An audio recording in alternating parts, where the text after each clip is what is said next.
But today I want to talk about the preservation of the Quran. For those who don't know, it is considered a major miracle within Islam that the Quran has been perfectly preserved. This is an assertion that is made constantly by Muslims. That other books, other religious books, other scriptures were changed over time, but the Quran has been preserved from day one, letter for letter. This preservation is considered a miracle which is supposed to prove that Islam is true and that Allah watches over the Quran and preserves Islam. There are so many discussions trying to get to the bottom of this. I just want to address several problems that I have with this whole issue.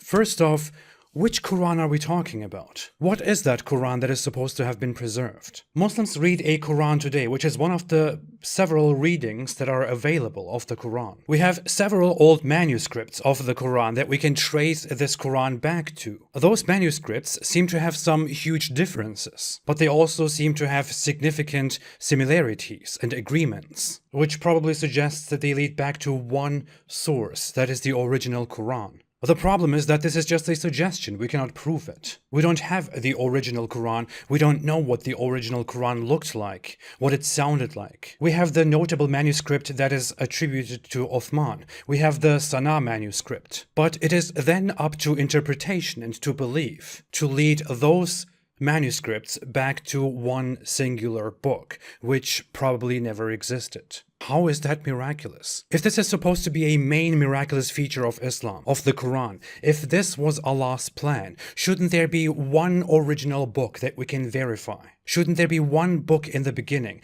that we know for certain is the original Quran? And that Quran would then be perfectly preserved. No change can be made to it. It cannot be left up to interpretation. With the situation at hand right now, no scholar in the world, no matter what you want to argue, can sit down and agree and say, we have proven that the Quran has been preserved. This is objectively true. It's not objectively true. You cannot say that. And that is not miraculous. A miraculous, perfect preservation, which is supposed to make us believe in Islam, should not be up to interpretation and faith. We are supposed to believe that the Quran was compiled and kept by the important successors of Muhammad's caliphate. And then the Quran spread in its perfectly preserved form, preserved letter for letter. But we cannot find that perfectly preserved book. Moreover, we also don't know how the compilation of the Quran actually happened. In the time of Muhammad, there was no physical book called the Quran. There were only recitations. Muhammad spoke the book. It was in people's memories and on people's notes. After Muhammad's death,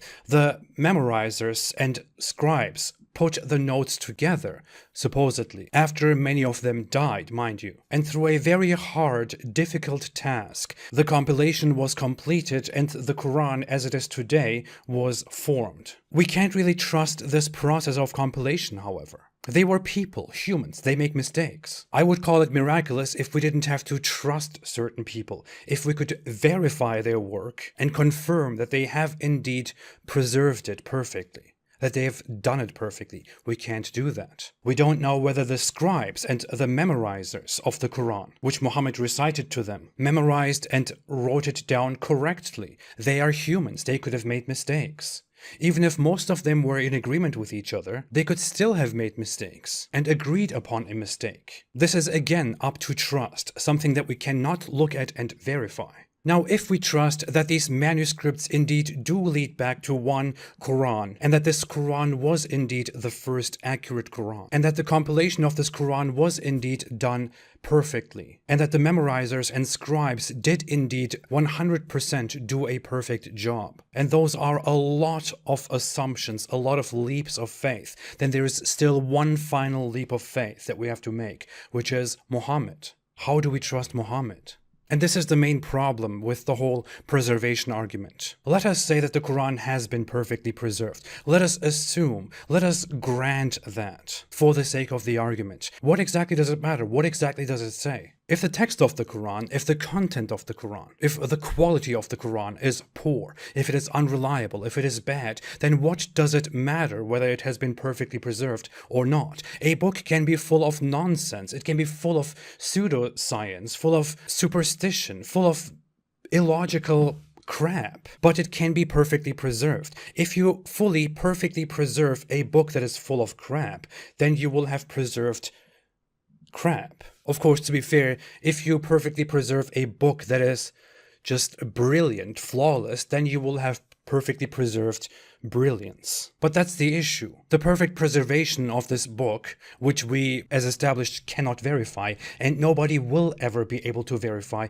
is entirely irrelevant to whether Islam is true or not. Actually, let me correct that. We have good reason to doubt the preservation of the Quran, and if the Quran has not been perfectly preserved, then how can we trust it? If, on the other hand, the Quran has been perfectly preserved, then that is still not reason enough to believe in the miraculousness of the Quran. It could still be full of nonsense. We don't personally know Muhammad. We don't know who he was. We don't know what his motives were. We don't know whether he was mentally stable or not. Many reports suggest that he had mental problems. Maybe he was a liar. Maybe he was trying his best to be honest, but he could not be honest. Maybe he was trying to keep his sanity, but he had a psychosis. Maybe other things were at play. Maybe he was being deceived by others. Of course, Muslims will resort to the excuse that the followers of Muhammad said great things about him, that he was reliable and all that, but that's not an argument. You will find that the followers of certain people will say great things about them, even if they are pretty terrible people. You can't expect a group of loyal people to be completely unbiased about their opinion on Muhammad.